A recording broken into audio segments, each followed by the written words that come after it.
Bonjour à toutes et à tous, je suis ravie de vous retrouver dans Smart Food, votre rendez-vous consacré à la transition alimentaire. Smart Food, vous le savez, c'est tous les week-ends sur Bismart et ensemble, on s'intéresse à tous les enjeux qui se retrouvent dans notre assiette.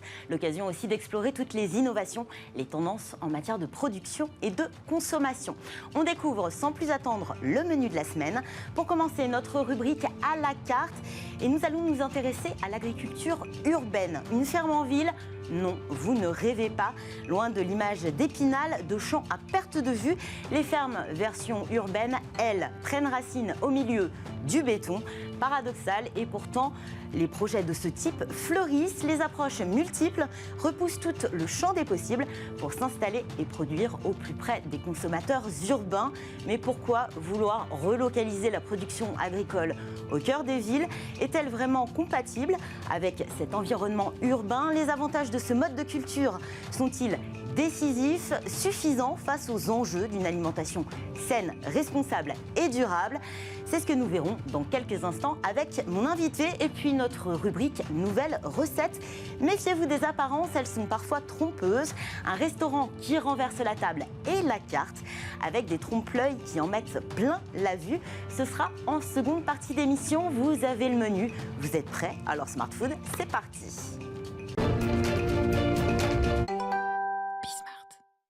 Cette semaine, dans notre rubrique à la carte, j'ai le plaisir de recevoir Jean-Christophe Sibilo. Bonjour à vous. Bonjour Fanny. Vous êtes le directeur général d'Agricool. Vous venez de reprendre les rênes de cette start-up qui a vu le jour il y a 6 ans. Le concept d'Agricool repose sur un projet un peu fou. Recycler, rénover des containers maritimes pour y cultiver des fruits et des légumes. Que vous proposez à la grande distribution de manière ultra locale. Et c'est très loin de la campagne, le long de la ligne B du RER, à La Courneuve, en Seine-Saint-Denis, que la start-up Agricool a fait sortir de terre sa première ferme urbaine. C'était il y a 1 an et demi. À quoi ressemble cette ferme d'un genre très particulier ? Alors, bonjour. En fait, cette ferme est composée de containers qui sont recyclés, de containers maritimes recyclés, dans lequel on reconstitue un petit paradis pour les plantes, en fait, avec ce qu'il faut de lumière, d'hygrométrie, d'alimentation. On voit les containers d'ailleurs à l'écran. Il y en a donc plusieurs qui sont installés sur une ancienne friche industrielle. Voilà. Alors, ça paraît un peu brut comme ça, mais à l'intérieur, c'est beaucoup de. Il y a un petit écosystème qui a été recréé. Les paramètres, faire piloter la ferme et faire que les plantes soient mises en permanence dans les meilleures conditions pour pousser dans un écosystème protégé qui fait qu'on n'a pas besoin de l'utilisation de pesticides. On est protégé aussi des aléas climatiques, ce qui permet d'avoir des plantes qui poussent dans les meilleures conditions, qui arrivent à maturité, que l'on récolte à maturité, avec, par exemple, pour les fraises, à peu près 20% de sucre de plus que des fraises que l'on trouve dans le commerce habituellement, 30% de vitamines en plus. En fait, optimiser tous les paramètres permet de vraiment apporter les meilleurs produits possibles. Avant de revenir sur la technique qui vous permet de recréer un climat propice à la culture de fraises, de salades et d'herbes aromatiques, Agricool fait partie l'un des pionniers de l'agriculture urbaine en France. Oui. Je rappelle que Agricool a été lancé par Guillaume Fourdinier et Gonzague Gru en 2015 tout de même. Ils avaient démarré avec un container maritime de 30 mètres carrés installé dans le parc de Bercy à Paris.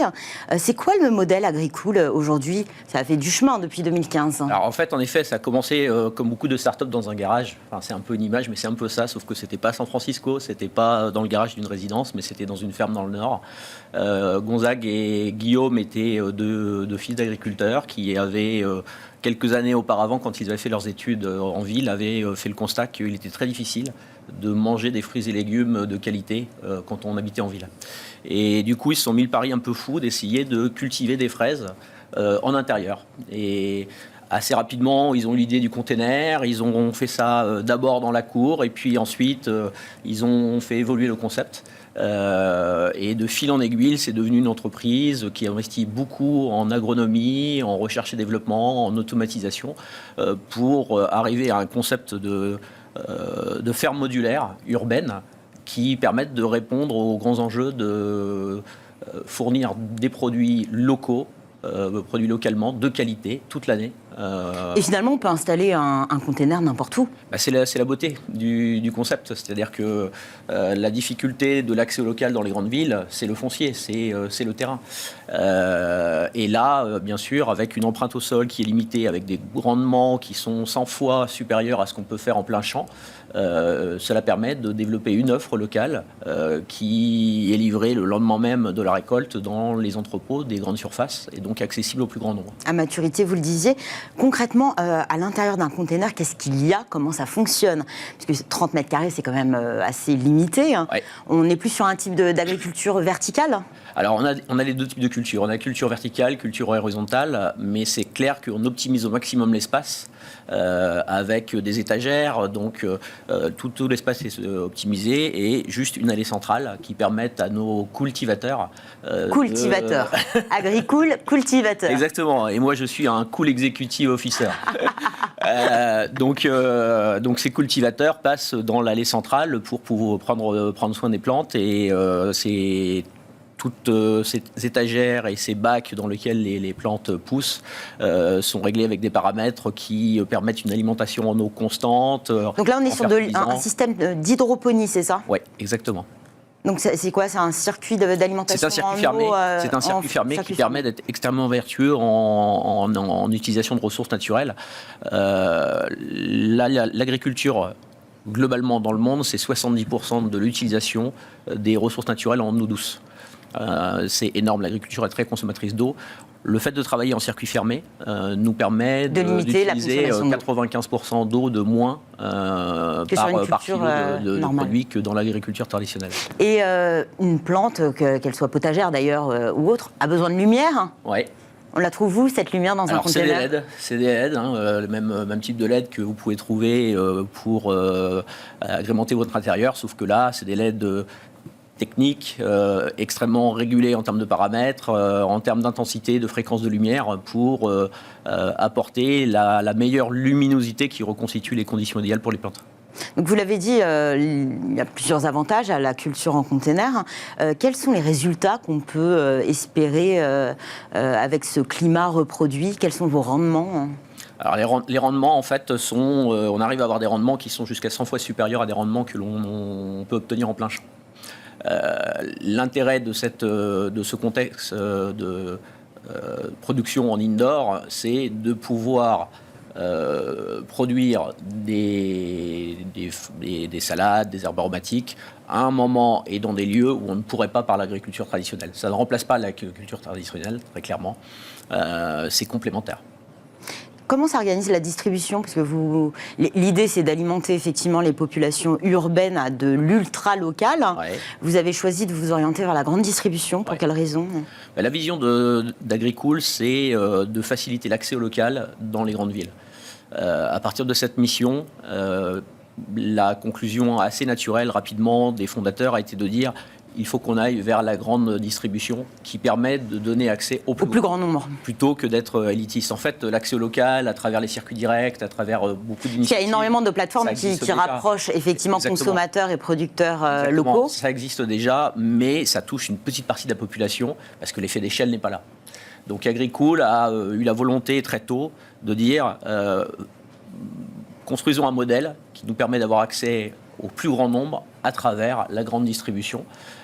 Et pour cela, ça suppose de s'implanter dans les grandes villes proches des entrepôts, qui nous permet de livrer les entrepôts des grandes surfaces le lendemain même de la commande, juste après la récolte, et de s'implanter donc dans les rayons libre-service avec la marque Agricool, qui nous permet clairement de faire une accroche pour le consommateur très claire du produit local, cultivé sans pesticides, ultra frais. Production de salades, de fraises, d'herbes aromatiques. Est-ce qu'on peut cultiver autre chose dans ces containers? Alors, on peut imaginer d'autres choses dans l'avenir. Pour l'instant, on a commencé sur ces produits qui sont plus faciles à paramétrer dans des conditions en indoor.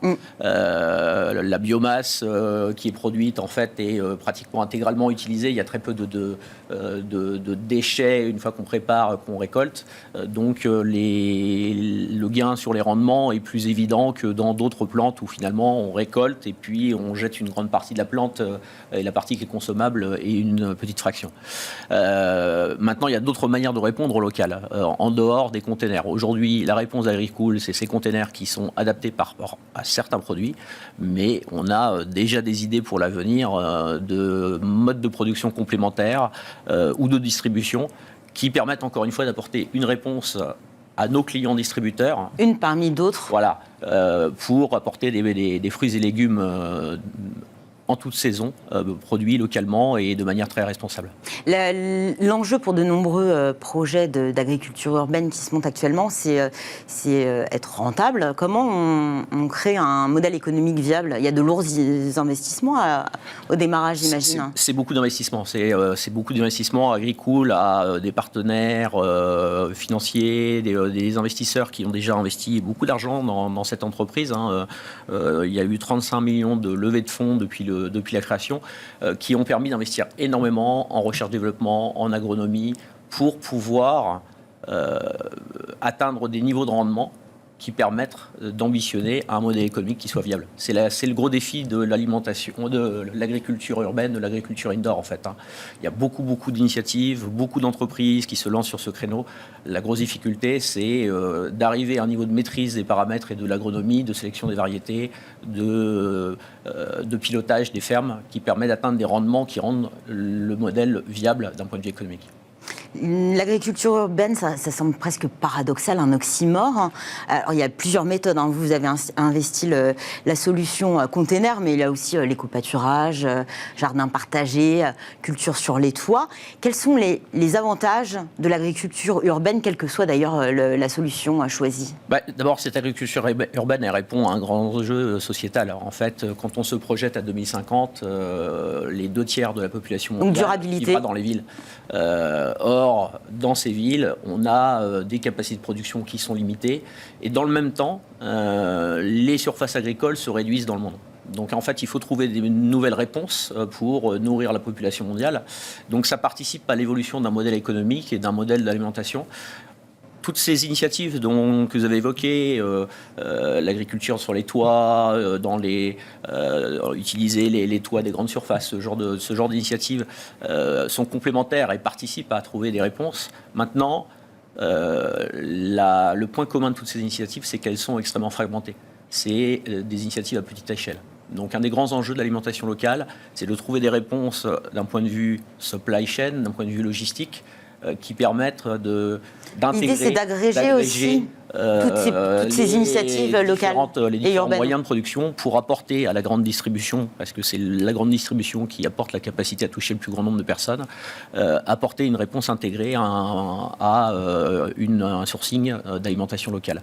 Aujourd'hui, c'est très difficile pour eux, ils ne savent pas faire, puisque tout ce qui est local est extrêmement fragmenté avec beaucoup d'acteurs et ils n'ont pas la capacité à pouvoir apporter une réponse opérationnelle dans leurs enseignes. Donc il y a un vrai enjeu à ce niveau-là de création d'une filière qui permette de répondre à ces attentes des consommateurs pour plus d'alimentation locale. Vous avez investi la grande distribution en termes de prix. Est-ce que c'est plus cher ou moins cher que d'autres produits qui sont proposés dans les rayons? Le prix est une donnée que l'on intègre bien entendu, et c'est pour ça qu'il faut avoir des rendements qui sont suffisamment importants pour éviter d'avoir un premium de prix qui n'est plus accessible pour les consommateurs. 38% des consommateurs aujourd'hui déclarent être prêts à payer plus cher pour une alimentation de qualité qui soit produite de manière responsable. Donc là-dessus, il y a une vraie attente des consommateurs. Puis la crise aussi a renforcé cet attrait la crise a encore renforcé ça. Et la problématique aujourd'hui n'est pas tant la dimension du prix que la dimension de l'offre. Aujourd'hui, les consommateurs, la première attente des consommateurs exprimée dans l'alimentation, c'est plus d'alimentation locale. Et c'est un paradoxe. Et sans pesticides. Il y a seulement 2% de l'offre dans les magasins, dans les grandes surfaces, qui proviennent d'un sourcing local. Vous parliez de l'aide installée à l'intérieur des containers pour recréer un climat propice à la culture de salades, fraises et autres herbes aromatiques. Cette agritech, version urbaine, est-ce qu'elle peut suffire à nourrir vraiment les villes ? Alors, c'est une solution alternative, mais qui ne vient pas supplanter, effectivement... Encore une fois, ça ne vient pas remplacer l'agriculture traditionnelle. C'est complémentaire. Là, elles permettent effectivement, vous êtes sur un périmètre limité avec des mètres carrés et une forte densité de population. C'est une solution en plus. Il faut travailler en parallèle sur la défense du revenu des agriculteurs, le fait de favoriser l'installation des jeunes agriculteurs, de les aider à produire une alimentation de qualité avec des revenus est-ce que la technologie peut aider aussi à avancer sur ces questions ? La technologie a un rôle. Les drones, la robotisation pour le désherbage mécanique. Enfin, il y a plein de solutions qui sont apportées par la tech dans l'agriculture moderne. Les agriculteurs ont besoin d'être aidés dans ce domaine et c'est une transition absolument nécessaire dans nos modes de consommation. C'est un des grands enjeux de la loi Egalim, de tout ce qui est fait autour de la défense de notre agriculture nationale, qui est un enjeu fort de souveraineté et de contribuer à une alimentation de qualité pour la population. Vous avez actuellement 2 sites de production, La Courneuve et Courbevoie. C'est quoi les prochaines étapes pour Agricool ? Alors je dirais que les prochaines étapes, c'est de passer à l'échelle supérieure. C'est-à-dire qu'aujourd'hui, Agricool était dans une phase plutôt pilote qui lui a permis d'optimiser les paramètres, d'engranger tout un savoir qui rend le modèle aujourd'hui économiquement viable. Maintenant, ce modèle sera viable en passant à l'effet d'échelle. Donc produire étape, plus ou s'installer ailleurs ? Les deux. Donc du multilocal et des rendements encore plus importants. Alors voilà, exactement. Donc ça passe par le fait d'avoir des fermes qui ont une autre dimension et qui permettent de produire et de délivrer sur les besoins sur l'ensemble d'une grande agglomération urbaine telle que Paris. Et puis ça passe par le fait de s'installer dans d'autres grandes villes françaises et européennes. Où là aussi, on a la problématique urbaine où il n'y a pas de production agricole locale. Voilà, cette spécificité n'est pas, c'est pas une attente simplement en France. C'est vraiment une attente dans les grandes villes européennes. C'est une des limites de nos nouveaux modes de vie modernes. Et donc, Agricool peut y répondre dans beaucoup de pays, beaucoup de cultures. Est-ce que le modèle est transposable aussi à l'étranger ? Parce qu'un container peut s'installer n'importe où, vous le disiez, c'est aussi destiné à des sites où le climat n'est pas propice à la culture. Il me semble qu'en 2018, il y avait une tentative d'installation d'un container du côté de Dubaï. Vous êtes très bien renseigné. Effectivement, où le climat est plutôt aride et il ne pousse pas grand-chose. Ouais. Est-ce qu'on peut aussi entrevoir l'installation de containers vraiment dans des zones où clairement le climat ne permet pas de faire pousser ? C'est tout à fait possible. C'est tout à fait possible. Et en effet, Agricool a déjà eu une initiative dans ce domaine pour engranger des connaissances et Agricool a pu se rendre compte qu'en effet le modèle permettait de produire de manière très productive malgré des températures très élevées dans ces régions et était une réponse possible à une alimentation locale. Maintenant, ça reste plus coûteux qu'une alimentation traditionnelle et il faut s'assurer qu'on est à la fois dans des zones où on apporte une réponse en termes de production mais où il y a aussi je dirais la base de consommation en termes d'urbanisme et puis le pouvoir d'achat qui permet de rendre ce type d'implantation viable d'un point de vue économique. Et ça fait partie en effet de nos plans, je dirais un peu plus à moyen terme. On va parler un petit peu de vous, Jean-Christophe Sibilo. Vous avez 25 ans d'expertise auprès de grands groupes. J'ai cru que vous alliez dire que j'avais 25 ans. Peut-être aussi, vous auriez commencé très très jeune. Vous êtes surtout l'ancien directeur général de Bonduelle Europe Long Life. Comment on passe d'un grand groupe à une entreprise format start-up ?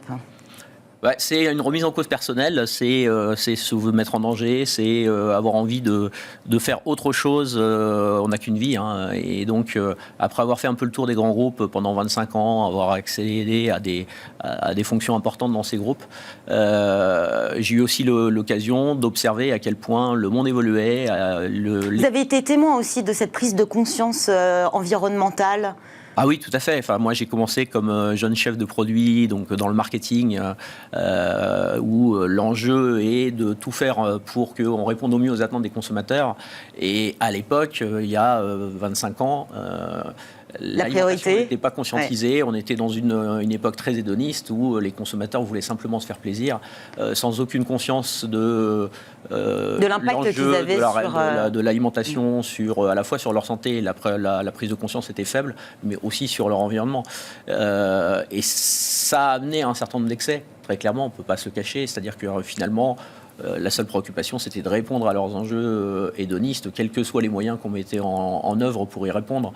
Donc sur les aspects emballage notamment, il y a eu beaucoup d'excès qui ont été faits parce que de toute façon, la préoccupation du recyclage, de l'impact, de l'empreinte carbone, etc., à l'époque, n'était dans aucune tête, si ce n'est quelques personnes avant-gardistes sur le sujet. Et les réseaux sociaux ont permis de déployer cette prise de conscience de manière accélérée dans les 10 dernières années. Les nouvelles générations y ont beaucoup participé, puis à travers les réseaux sociaux, ça s'est développé. C'est-à-dire que c'est aussi ça a émané de la part des consommateurs, et les dirigeants d'entreprise ont emboîté le pas. Très clairement. Très clairement, c'est je dirais qu'il y a une transition. Dans un premier temps, cette démarche de conscientisation du consumérisme par les consommateurs a amené les entreprises à prendre en compte leurs nouvelles attentes et donc à se préoccuper de tous les aspects ESG dans. Mais c'est plus simple pour une start-up, effectivement, de suivre, d'initier un changement plutôt qu'un grand groupe.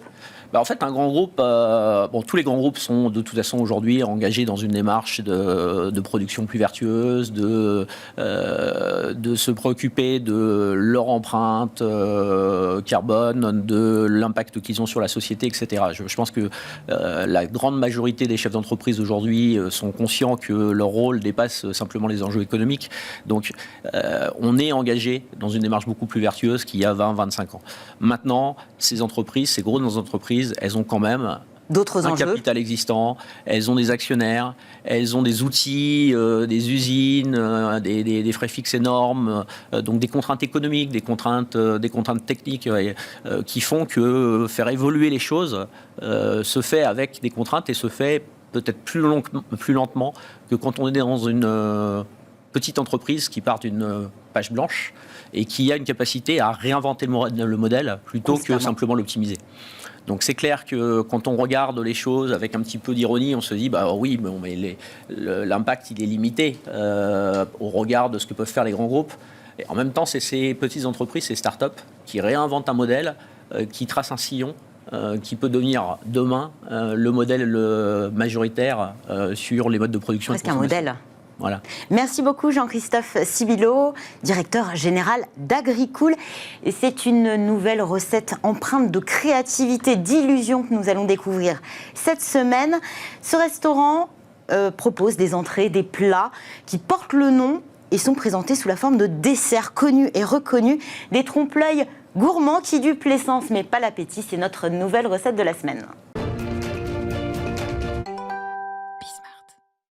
Quand le sucré prend l'apparence du salé et le salé du sucré, il y a de quoi être déconcerté.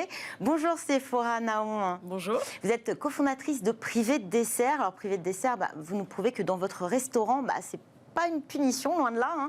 Comment est né ce concept de restaurant entièrement dédié au trompe-l'œil ? Alors initialement, donc je voulais ouvrir des restaurants avec un concept assez simple, c'était que ce soit bon. Et puis finalement, je me suis dit qu'il y avait pas mal de concurrence à Paris dans la restauration. Et moi, mon truc, c'était vraiment le sucré. Les pâtisseries, les gâteaux, les desserts. Donc au début, je me suis dit, on va faire un restaurant que sucré. C'était peut-être pas assez consensuel pour tous les palais. Donc je me suis dit, on va faire que des desserts, mais en version salée et en version sucrée. Donc aujourd'hui, nos entrées et nos plats prennent l'apparence de dessert, mais sont bel et bien salés. Et nos desserts, du coup, on s'amuse un peu, prennent l'apparence de plats salés, mais sont bel et bien sucrés. À l'origine, vous n'aviez d'ailleurs que... la carte des desserts, c'était bien du sucré avec des appellations sucrées. Vous Exactement, voilà. avez décidé de... Pourquoi d'ailleurs ce changement, finalement? En fait, les clients étaient tellement ravis des trompe-l'œil en entrée et en plat qu'ils ont vraiment plébiscité qu'on étende le concept jusqu'à la fin du repas. Et donc, on se dit, autant l'adapter à la totalité de la carte. On va découvrir quelques recettes. Alors, j'ai vu un brownie. Oui. Assez surprenant, hein, puisque c'est à base de joues de bœuf. Oui, exactement. Ça, c'est la carte actuelle, ouais. Qu'est-ce qu'on peut trouver d'autre, finalement, à votre carte? Alors là, justement, en fait, on est en train cette semaine de là, changer ils sont en train de changer. Voilà. Bon, je vais découvrir avec vous là, le changement de carte. Exactement. Et puis en plus, on a revu un petit peu notre façon de faire. Mais là, on va pouvoir déguster un esquimau, qui sera en réalité du saumon laqué au vin rouge et à la noisette torréfiée. On va pouvoir déguster en dessert des coquilles Saint-Jacques, qui seront en réalité un fondant chocolat blanc crème de marron, avec des suprêmes d'orange. En entrée, vous pourrez déguster un Mont Blanc qui sera en réalité des fruits secs avec du foie gras en terrine et un petit toast. Donc voilà, c'est vraiment des appellations classiques de la pâtisserie française, mais déclinées en salé. Ça, vous revisitez des grands classiques de la cuisine française. Mais alors déjà, les classiques sont techniquement compliqués. Réaliser des trompe-l'œil encore plus compliqué. Quelles sont les exigences du trompe-l'œil? On doit avoir le goût, surtout l'apparence, et on travaille des textures qui finalement ne se prêtent pas à... J'ai effectivement cette image de œuf mayo, oui, c'est de la panna cotta, exactement, coco, ouais, avec, pour recréer le jaune d'œuf. C'est du coulis de mangue passion, voilà. Ouais, et c'est vrai qu'il marche très bien ce dessert. Oui, c'est assez contraignant, honnêtement, pour les équipes en cuisine, parce qu'on a aussi les contraintes habituelles des restaurants, à savoir faire des produits frais, du fait maison, tous les jours produits par nos équipes. Donc déjà, ça, c'est des contraintes, mine de rien. Et nous, on ajoute cette contrainte du visuel. Donc, on a beaucoup de brainstorming quand on change de carte. Parfois, on part d'un produit qu'on a envie de travailler. Parfois, on part d'un dessert qu'on a envie de décliner. Parfois, on part d'une association de saveurs. Mais donc, effectivement, il faut avoir des bons produits faits maison, tous les jours et en forme de dessert. Donc c'est assez contraignant, mais du coup on s'amuse pas mal. Vous vous étiez destiné à une toute autre carrière. Oui. Vous avez finalement, votre passion vous a rattrapé, celle de la pâtisserie. La pâtisserie demande énormément de précision. Est-ce que ça vous aide finalement dans votre travail au quotidien? Alors c'est vrai que la pâtisserie c'est très précis et assez technique. Nous finalement c'est des codes de la cuisine plutôt que de la pâtisserie et c'est des astuces après de dressage. Voilà, on s'amuse avec les découpes, les dressages, on fait des chantilly salés. Donc c'est plus des petites astuces que du gadget, si vous voulez. On ne fait pas, par exemple, de la cuisine moléculaire ou ce genre de choses. Donc c'est plus les codes de la cuisine classique, traditionnelle française, type bistrot, mais avec des petites astuces de dressage pour s'amuser, donner un visuel de dessert. Par exemple, là, on a des gnocchis qu'on fait en forme de gaufre. Voilà, c'est une pâte de gnocchi à la romaine. Le gnocchi à la romaine, c'est à base de semoule de blé. Et là, on les fait dans des moules à gaufres. Le trompe-l'œil a le vent en poupe. Je pense notamment à Cédric Grolet qui en a fait sa signature avec ses trompe-l'œil en forme de fruits. Vous étiez précurseur, premier restaurant en 2013. Premier restaurant en 2013 et c'est vrai qu'on était les premiers à faire ça et aussi surprenant que ça puisse paraître, on est les seuls encore aujourd'hui à faire ça. Sous forme d'un restaurant, en tout cas. Et donc on en est assez fiers. Et voilà, donc Cédric Grolet, ce qu'il fait, c'est incroyable. Pour le coup, c'est très technique parce que lui, c'est en plus les codes de la pâtisserie. Nous, ce qui nous a amusé et ce qui a aussi porté le concept, c'est que depuis qu'on a lancé, il y a eu des épreuves dans les émissions culinaires qui ont repris le concept. Épreuve phare d'ailleurs. Voilà. Et donc du coup, ça a aussi éduqué les gens à ça. Donc voilà, nous, c'est tant que tout le monde fait du trompe-l'œil, on est content. Merci beaucoup, Séphora Nahon, cofondatrice de Privé de Dessert, aux côtés de Sophie Journeau. Exactement. Nouvelle carte cette semaine, voilà. La semaine prochaine. C'est la fin de cette émission. Merci à tous de nous avoir suivis. Merci à l'équipe qui m'a accompagnée aujourd'hui. Je vous donne rendez-vous la semaine prochaine pour un nouveau rendez-vous de Smart Food. Bonne journée et à très vite sur Bismart.